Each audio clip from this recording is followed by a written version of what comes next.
I'm always looking for patterns in nature, and I found some really cool patterns in this root. It's a kind of exposed root here, and it's got this wonderful kind of like topographical feel. Like if you zoomed into it, it might look like a land formation or something.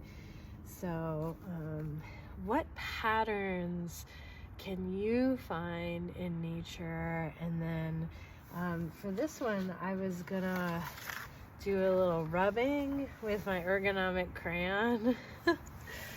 So just see what happens.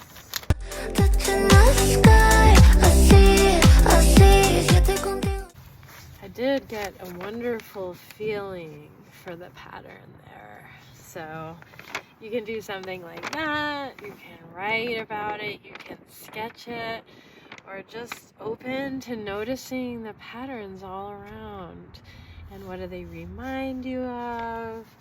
And notice the different subtleties. And I think doing this practice will help us all notice the beauty within nature that is everywhere, and also get in touch more with life in the present moment.